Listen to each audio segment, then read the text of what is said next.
Dynamic host configuration protocol അല്ലെങ്കിൽ DHCP എന്ന് പറഞ്ഞ നെക്സ്റ്റ് ടോപ്പിക്ക്. അത് നമുക്ക് നെറ്റ്വർക്ക്ഡ് കമ്പ്യൂട്ടേഴ്സിൻ്റെ ഇൻസ്റ്റലേഷനും മെയിൻ്റനൻസിൻ്റെയും ഒക്കെ ഒരു സിമ്പിളാക്കാൻ വേണ്ടിയിട്ടാണ് DHCP സെർവർ യൂസ് ചെയ്യുന്നത്.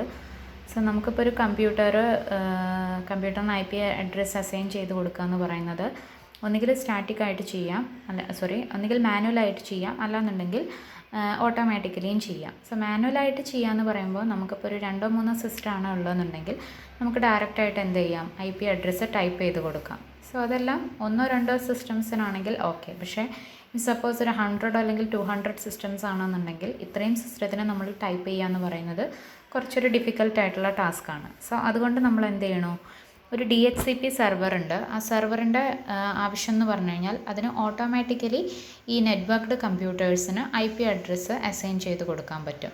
സോ സപ്പോസ് അങ്ങനെ നിങ്ങൾക്കൊരു കമ്പ്യൂട്ടേഴ്സിന് അസൈൻ ചെയ്ത് കൊടുക്കണം എന്നുണ്ടെങ്കിൽ ആ DHCP നമുക്ക് ഓഫർ ചെയ്യുന്നത് address of DNS server, default router, subnet mask, domain name, IP address, ഇത്രയും കാര്യങ്ങൾ DHCP നമുക്ക് ഓഫർ ചെയ്യുന്നുണ്ട്. നമ്മൾ സപ്പോസ് അങ്ങനെ ഒരു IP അഡ്രസ്സ് നമുക്ക് ആവശ്യമുണ്ടെന്നുണ്ടെങ്കിൽ ഇത്രയും കാര്യങ്ങളും കൂടെ DHCP സെർവറിൽ നിന്ന് നമുക്ക് കിട്ടുന്നുണ്ട്. ഓക്കെ, നെക്സ്റ്റ് അവിടെ വരുന്നൊരു ഡയഗ്രാമാണ് ബേസിക് DHCP കോൺഫിഗറേഷൻ എന്ന് പറഞ്ഞിട്ട്. ഓക്കെ, അതിനകത്ത് 2 കാര്യങ്ങളാണ് പറയണത്. ഒരു ക്ലയൻ്റ് ഉണ്ട്, ഒരു സെർവർ ഉണ്ട്. സോ ക്ലയൻറ്റിന് എപ്പോഴാണോ DHCP ആവശ്യമുള്ളത് ആ സമയത്ത് അവർക്ക് എന്ത് ചെയ്യാം, ഒരു റിക്വസ്റ്റ് കൊടുക്കാം. ആ റിക്വസ്റ്റിനെ പറയുന്ന പേരാണ് DHCP ഡിസ്കവർ എന്ന് പറയുന്നത്.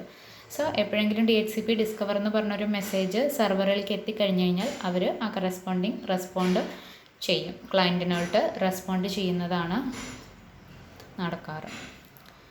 സോ ഇനിയുള്ളത് ഒരു ക്ലയൻറ്റ്, 2 സെർവർ, 2 DHCP സെർവർ ഉണ്ട്. അതിലേതിനെയാണ് നമ്മൾ അസൈൻ ചെയ്ത് കൊടുക്കുക എന്നുള്ളതാണ് പറഞ്ഞേക്കുന്നത്. സോ നമുക്ക് ആദ്യം ഏത് ക്ലയൻറ്റിനാണോ ഒരു നെറ്റ്വർക്ക്ഡ് കമ്പ്യൂട്ടേഴ്സിൽ ഏതെങ്കിലും ഒരു സ്പെസിഫിക് ക്ലയൻറ്റ് ആർക്ക് റിക്വസ്റ്റ് കൊടുക്കും, DHCP സെർവറിലേക്ക് റിക്വസ്റ്റ് കൊടുക്കും. സോ ഈ കേസിൽ നമ്മൾ 2 സെർവറിലോട്ടും റിക്വസ്റ്റ് കൊടുക്കുന്നുണ്ട്. സോ DHCP ഡിസ്കവർ എന്ന് പറഞ്ഞ റിക്വസ്റ്റ് 2 സെർവറിലോട്ടും കൊടുത്തു. നെക്സ്റ്റ് DHCP ഓഫർ എന്ന് പറയുന്നത് ഇതേപോലെ 2 സെർവറിൽ നിന്ന് നമുക്ക് കിട്ടിയിട്ടുണ്ട്. 2 റിപ്ലൈസും ക്ലയൻറ്റ് കളക്ട് ചെയ്തതിന് ശേഷം selection of configuration, that means നമ്മളിനി നെക്സ്റ്റ് കോൺഫിഗർ ചെയ്യാൻ പോവുകയാണ്, IP അഡ്രസ്സിനെ കോൺഫിഗർ ചെയ്യാൻ പോവുകയാണ്. സോ അതിനു മുമ്പ് നമ്മൾ 2ഇടത്തേക്കും റിക്വസ്റ്റ് പാസ് ചെയ്യാണ്. സോ നമുക്ക് രണ്ടിൽ നിന്നും നമുക്ക് IP അഡ്രസ്സ് ഒബ്റ്റെയിൻ ചെയ്യാൻ പറ്റില്ല. സോ ഏതെങ്കിലും ഒരെണ്ണം നമ്മൾ റിജക്റ്റ് ആയിട്ടുണ്ടാവും, ഏതെങ്കിലും ഒരെണ്ണം മാത്രമാണ് അക്സെപ്റ്റ് ആവത്തുള്ളൂ.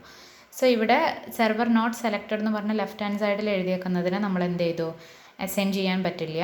അടുത്തത് DHCP റിക്വസ്റ്റ് പാസ് ചെയ്തത് റൈറ്റ് ഹാൻഡ് സൈഡിലുള്ളതിലാണ്, അവിടെ നിന്ന് മാത്രമാണ് നമുക്ക് DHCP അക്നോളജ്മെൻറ്റ് വന്നേക്കുന്നത്. So after receiving the DHCP acknowledgement നമുക്ക് എന്ത് ചെയ്യാം, IP കോൺഫിഗറേഷൻ കംപ്ലീറ്റ് ചെയ്യാം. സോ ക്ലയൻറ്റും സെർവറും കൂടെയുള്ള ആ ഒരു IP കോൺഫിഗറേഷൻ എന്നുള്ള ടാസ്ക് ഇവിടെ കഴിഞ്ഞു. സോ ഇതെല്ലാം കഴിഞ്ഞു കഴിഞ്ഞാൽ ഇനി നമുക്ക് DHCP സെർവറിൻ്റെ ആവശ്യമില്ല, നമുക്ക് DHCP സെർവറിനെ എന്ത് ചെയ്യാം, റിലീസ് ചെയ്യാം. ഇത്രയാണ് DHCPയിൽ വരുന്നത്.